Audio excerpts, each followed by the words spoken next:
ये आकाशवाणी दिल्ली है।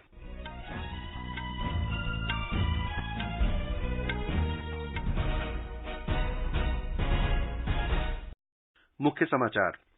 केंद्र सरकार के अध्यादेश के खिलाफ आज आम आदमी पार्टी ने रामलीला मैदान में एक रैली का आयोजन किया। दिल्ली विधानसभा में नेता प्रतिपक्ष रामवीर सिंह विधूड़ी ने कहा कि रामलीला मैदान में आम आदमी पार्टी द्वारा आयोजित रैली असफल रही। पूर्व लोकसभा अध्यक्ष के.एस. हेगड़े की जयंती के अवसर पर आज सांसदों ने संसद भवन के केंद्रीय कक्ष में उनके चित्र पर श्रद्धा सुमन अर्पित किए। दिल्ली भाजपा अध्यक्ष वीरेंद्र सचदेवा ने आज आरोप लगाया कि मुख्यमंत्री अरविंद केजरीवाल का एक ही लक्ष्य है, दिल्ली को लूटना। प्रादेशिक समाचार के साथ मैं विनय सक्सेना। केंद्र सरकार के अध्यादेश के खिलाफ आज आम आदमी पार्टी ने रामलीला मैदान में एक रैली का आयोजन किया। रैली को संबोधित करते हुए दिल्ली के मुख्यमंत्री अरविंद केजरीवाल ने कहा कि आज से ठीक एक महीने पहले 11 मई को सुप्रीम कोर्ट की संवैधानिक पीठ ने दिल्ली सरकार के हक में आदेश पारित किया था। उन्होंने कहा कि सुप्रीम कोर्ट के आदेश के बाद 8वें दिन 19 मई को एक अध्यादेश के माध्यम से इसे खारिज कर दिया गया। श्री केजरीवाल ने कहा कि जनता अपनी सरकार चुनती है, इसलिए उस सरकार को जनता का काम पूरा करने का अधिकार होना चाहिए। दिल्ली विधानसभा में नेता प्रतिपक्ष रामवीर सिंह विधूड़ी ने कहा कि रामलीला मैदान में आम आदमी पार्टी द्वारा आयोजित रैली असफल रही। उन्होंने कहा कि मुख्यमंत्री अरविंद केजरीवाल अपने मंत्रियों को क्लीन चिट देना बंद करें और जनता को यह बताएं कि अगर वे घोटालों में शामिल नहीं हैं तो उनकी जमानत क्यों नहीं हो रही। इसके अलावा दिल्ली की जनता श्री केजरीवाल द्वारा अपने राजमहल पर किए गए करोड़ों रुपए के खर्च पर उनका स्पष्टीकरण चाहती है।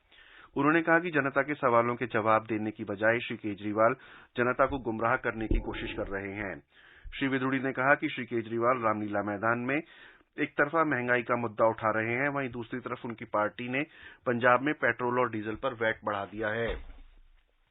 दिल्ली भाजपा अध्यक्ष वीरेंद्र सचदेवा ने आज आरोप लगाया कि मुख्यमंत्री अरविंद केजरीवाल का एक ही लक्ष्य है, दिल्ली को कैसे लूटना है। उन्होंने कहा कि श्री केजरीवाल के लिए सेवा करना एक बहाना है।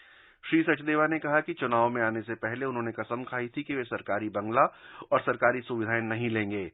उन्होंने कहा कि सत्ता में आते ही श्री केजरीवाल अपनी सभी कस्में भूल गए और उन्होंने अपने बंगले पर 52 करोड़ रुपए खर्च कर दिए। कि देखिए इस राजमहल में क्या क्या सुविधाएं हैं, कैसे स्विमिंग पूल है, कहाँ दिल्ली के राजा उसमें विचरण करते हैं, कहाँ कहाँ पेड़ काटे हैं वो भी दिखाए हैं और कैसे करोड़ों रुपए की गाड़ियां भी खड़ी हैं, कितने कमरे हैं। तो ये राजमहल जो अरविंद केजरीवाल ने दिल्ली की जनता की गाड़ी कमाई से लूट के बनाया है, ये राजमहल दिल्ली की जनता के दरवाजे तक ले जाने का काम हम लोग करेंगे। पूर्वी दिल्ली से सांसद मनोज तिवारी ने कहा कि जिस रामलीला मैदान में भ्रष्टाचार के खिलाफ अरविंद केजरीवाल ने आंदोलन किया था, आज वे अपना भ्रष्टाचार छिपाने के लिए रामलीला मैदान पहुंचे। उन्होंने कहा कि दिल्ली वालों से वोट लेकर वो देश भ्रमण कर रहे हैं। श्री तिवारी ने कहा कि मुख्यमंत्री केजरीवाल ने रैली में लोकपाल के संबंध में कुछ भी नहीं कहा। आप अन्ना हजारे साहब को बुलाओ या न बुलाओ अरविंद केजरीवाल, लेकिन लोकपाल के बारे में बात करनी चाहिए थी। अगर आज लोकपाल होता तो आपको इस भ्रष्टाचार के लिए हम सभी को इंतजार नहीं करना पड़ता कि आपको कैसी सजा मिले। पूर्व लोकसभा अध्यक्ष के.एस. हेगड़े की जयंती के अवसर पर आज सांसदों ने संसद भवन के केंद्रीय कक्ष में उनके चित्र पर श्रद्धा सुमन अर्पित किए। लोकसभा के महासचिव उत्पल कुमार सिंह और लोकसभा और राज्यसभा सचिवालयों के अधिकारियों ने भी श्री हेगड़े को श्रद्धांजलि दी। श्री हेगड़े एक प्रतिष्ठित सांसद और न्यायविद थे। वे पहली बार 1952 में राज्यसभा के लिए निर्वाचित हुए और 1957 तक सदन के सदस्य रहे। उन्होंने मैसूर उच्च न्यायालय के न्यायाधीश के रूप में अपनी नियुक्ति के बाद राज्यसभा से इस्तीफा दे दिया। डॉक्टर नीलम संजीव रेड्डी के इस्तीफे के बाद 21 जुलाई 1977 को श्री हेगड़े को लोकसभा के अध्यक्ष के रूप में चुना गया। दिल्ली नगर निगम ने लोगों से अपील की है कि डेंगू, मलेरिया और चिकनगुनिया से बचने के लिए वे अपने घरों और आस पड़ोस में पानी जमा न होने दें। नगर निगम की महापौर शैली ओबराय ने कहा कि इन बीमारियों से बचने के लिए कूलर, टैंक, गमले और पक्षियों को पानी पिलाने वाले बर्तन के पानी को समय समय पर बदलते रहें। इसके अलावा यदि कहीं पानी जमा हो जाता है तो उसमें डीजल, पेट्रोल या दवा का समय समय पर छिड़काव करें। उन्होंने लोगों से अपील की है कि सभी लोग अपने घरों की खिड़कियों और दरवाजों पर जाली लगाएं। प्रादेशिक समाचार आप आकाशवाणी दिल्ली से सुन रहे हैं। ताजा समाचार जानने के लिए आप हमारी वेबसाइट newsonair.com पर लॉग इन कर सकते हैं। प्रधानमंत्री नरेंद्र मोदी ने कहा है कि दृढ़ संकल्प के साथ आगे बढ़ रहे देश की सेवा करने पर उन्हें गर्व है। #9 Years of India First के साथ एक ट्वीट संदेश में आज प्रधानमंत्री ने कहा कि आत्मनिर्भर भारत से लेकर मेक इन इंडिया तक के प्रत्येक कदम भारतीय लोगों के उत्साह और मजबूती के प्रमाण हैं। प्रधानमंत्री ने यह ट्वीट ऐसे समय में किया है जब भारतीय जनता पार्टी मोदी सरकार के 9 वर्ष पूरे होने के अवसर पर देश भर में कई जनसंपर्क कार्यक्रम आयोजित कर रही है। प्रधानमंत्री ने सरकार के राष्ट्र प्रथम दृष्टिकोण और राष्ट्रीय सुरक्षा की प्राथमिकताओं से जुड़े लेख भी साझा किए। प्रधानमंत्री ने MyGov पर राष्ट्र प्रथम विदेश नीति से जुड़ा लेख भी ट्विटर पर साझा किया। केंद्रीय गृह मंत्री अमित शाह ने कहा है कि नरेंद्र मोदी सरकार ने ही प्राचीन तमिल भाषा की समृद्धि को पहचाना और उसे NET परीक्षा का एक माध्यम बनाया। वे आज तमिलनाडु के वेल्लोर में एक जनसभा को संबोधित कर रहे थे। उन्होंने कहा कि एनडीए सरकार ने तमिलनाडु के विकास के लिए 2,47,000 करोड़ रुपए आवंटित किए। डीएमके और कांग्रेस की आलोचना करते हुए उन्होंने कहा कि इन पार्टियों की सरकार के खिलाफ भ्रष्टाचार के कई मामले थे, जबकि एनडीए सरकार पर एक भी आरोप नहीं लगा। गृहमंत्री ने कहा कि यह प्रधानमंत्री नरेंद्र मोदी ही हैं जिन्होंने धारा 370 को निरस्त करके कश्मीर को मुख्य धारा में शामिल करने का साहसिक कदम उठाया। आगे बढ़ने से पहले मुख्य समाचार एक बार फिर। केंद्र सरकार के अध्यादेश के खिलाफ आज आम आदमी पार्टी ने रामलीला मैदान में एक रैली का आयोजन किया। दिल्ली विधानसभा में नेता प्रतिपक्ष रामवीर सिंह विधूड़ी ने कहा कि रामलीला मैदान में आम आदमी पार्टी द्वारा आयोजित रैली असफल रही। पूर्व लोकसभा अध्यक्ष केएस हेगड़े की जयंती के अवसर पर आज सांसदों ने संसद भवन के केंद्रीय कक्ष में उनके चित्र पर श्रद्धासुमन अर्पित किए। दिल्ली भाजपा अध्यक्ष वीरेंद्र सचदेवा ने आज आरोप लगाया कि मुख्यमंत्री अरविंद केजरीवाल का एक ही लक्ष्य है, दिल्ली को कैसे लूटना है। गवर्नमेंट ई मार्केट GEM कल से उत्तर प्रदेश के 75 जिलों में क्रेता विक्रेता कार्यशाला आयोजित करेगा। GEM एक ऑनलाइन प्लेटफॉर्म है जिस पर सरकारी विभाग, सार्वजनिक उपक्रम और अन्य संस्थाएं वस्तुओं तथा सेवाओं की खरीदारी करते हैं। इस कार्यशाला से राज्य में क्रेताओं और विक्रेताओं को GEM की कार्यशैली की समझ होगी और उन्हें अपनी किसी आपत्ति तथा प्रश्न का उत्तर मिल सकेगा। यह कार्यशालाएं इस वर्ष 31 अगस्त तक जारी रहेंगी। केंद्रीय वाणिज्य एवं उद्योग मंत्रालय ने कहा है कि क्रेता विक्रेता कार्यशाला राज्य के प्रत्येक हिस्से में पहुंच सुनिश्चित करने का एक महत्वपूर्ण कदम है।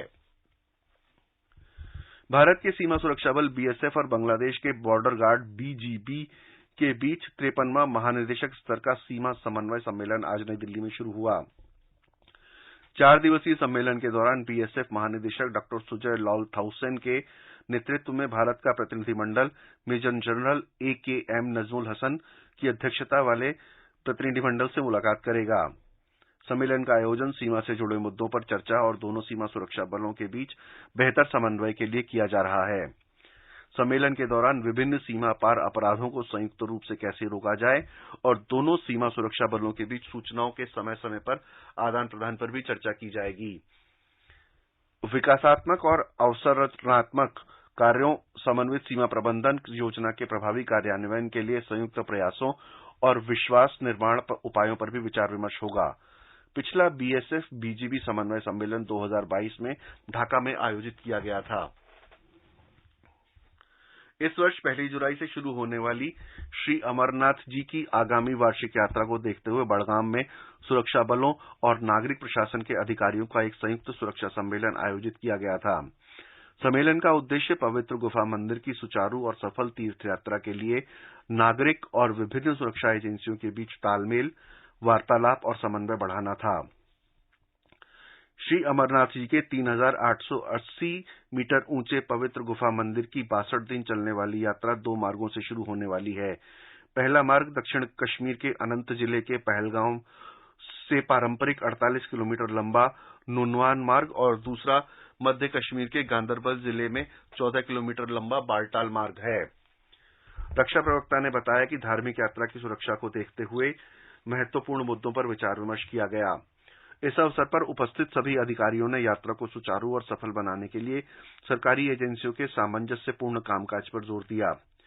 प्रवक्ता ने कहा कि दुर्घटना मुक्त यात्रा के लिए निर्धारित लक्ष्यों की प्राप्ति की दिशा में समन्वित प्रयास के लिए सभी सुरक्षा एजेंसियों और नागरिक प्रशासन के बीच पूर्ण समन्वय सुनिश्चित करने के लिए सुरक्षा इंतजाम का जायजा लिया। प्रादेशिक समाचार आप आकाशवाणी दिल्ली से सुन रहे हैं। ताजा समाचार जानने के लिए आप हमारी वेबसाइट newsonair.com पर लॉग इन कर सकते हैं।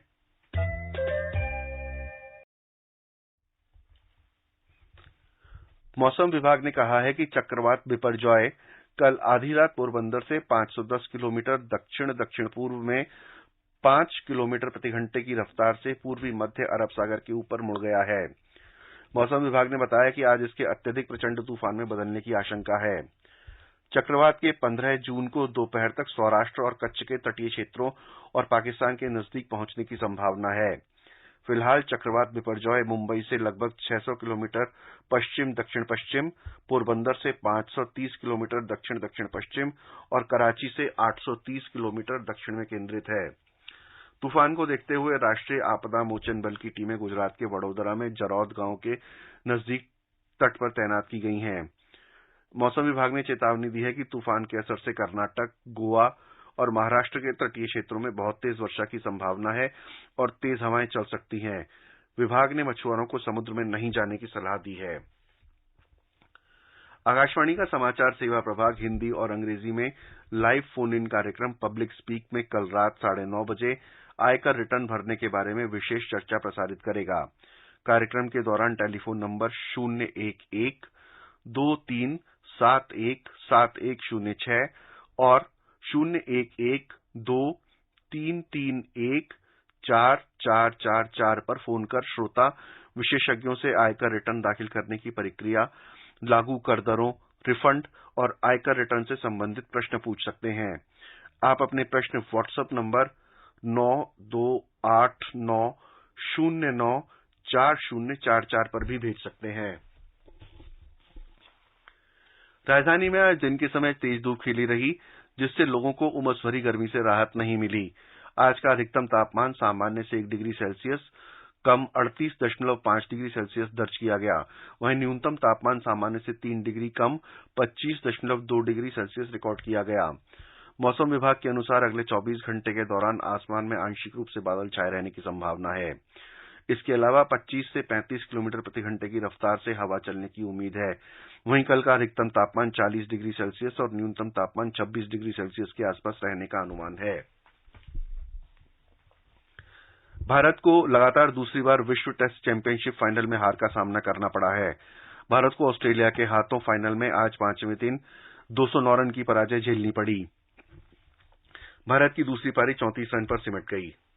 ऑस्ट्रेलिया ने पहली पारी में 469 रन बनाए थे, जबकि भारतीय टीम 296 रन तक ही पहुंच पाई थी। ऑस्ट्रेलिया ने अपनी दूसरी पारी 8 विकेट पर 270 रन बनाकर घोषित करके भारत के सामने 444 रन का लक्ष्य रखा। भारत की दूसरी पारी 234 रन पर सिमट गई और ऑस्ट्रेलिया पहली बार विश्व टेस्ट चैंपियनशिप का विजेता बन गया। ऑस्ट्रेलिया पहली ऐसी टीम है जिसने क्रिकेट के हर फॉर्मेट के विश्व कप को जीता है। पहले दिन ऑस्ट्रेलिया के बल्लेबाजों ने जिस तरह से बल्लेबाजी की थी, वहीं से ये तय हो गया था कि उनकी टीम इस मैच में फ्रंट फुट पर है। उसके बाद गेंदबाजों ने भी कमाल का प्रदर्शन किया और भारतीय बल्लेबाजों को ज्यादा मौके नहीं दिए। हालांकि दूसरे और तीसरे दिन भारतीय टीम ने काउंटर अटैक करने की कोशिश तो की, लेकिन वो कारगर साबित नहीं हो सकी। भारत को अपनी दूसरी पारी में काफी बढ़िया शुरुआत मिली थी। टॉप ऑर्डर के 4 बल्लेबाजों ने अपनी पारी को सकारात्मक तौर पर शुरू किया था, लेकिन रोहित, कोहली, पुजारा, रहाणे सभी ने गलत शॉट का चयन किया, जिसका खामियाजा टीम को भुगतना पड़ा। ऑस्ट्रेलिया की तरफ से ऑफ स्पिनर नाथन लॉयन ने 41 रन पर 4 विकेट और स्कॉट बोलैंड ने 46 रन पर 3 विकेट लिए। ऑस्ट्रेलिया के ट्रेविस हेड को पहली पारी में शानदार 163 रन बनाने के लिए प्लेयर ऑफ द मैच का पुरस्कार मिला। भारत की तरफ से आज विराट कोहली ने 49, अजिंक्य रहाणे ने 46, श्रीकर भरत 23 रन बनाकर आउट हुए, जबकि मोहम्मद शमी 13 रन पर नाबाद रहे। इससे पहले भारत विश्व टेस्ट चैंपियनशिप में पहली बार न्यूजीलैंड से हारा था। आनंद श्रीवास्तव, प्रादेशिक समाचार। अंत में मुख्य समाचार एक बार फिर। केंद्र सरकार ने के अध्यादेश के खिलाफ आज आम आदमी पार्टी ने रामलीला मैदान में एक रैली का आयोजन किया। दिल्ली विधानसभा में नेता प्रतिपक्ष रामवीर सिंह बिधूड़ी ने कहा कि रामलीला मैदान में आम आदमी पार्टी द्वारा आयोजित रैली असफल रही। पूर्व लोकसभा अध्यक्ष के.एस. हेगड़े की जयंती के अवसर पर आज सांसदों ने संसद भवन के केंद्रीय कक्ष में उनके चित्र पर श्रद्धासुमन अर्पित किए। दिल्ली भाजपा अध्यक्ष वीरेंद्र सचदेवा ने आज आरोप लगाया कि मुख्यमंत्री अरविंद केजरीवाल का एक ही लक्ष्य है, दिल्ली को लूटना। इसके साथ ही प्रादेशिक बुलेटिन समाप्त हुआ। नमस्कार।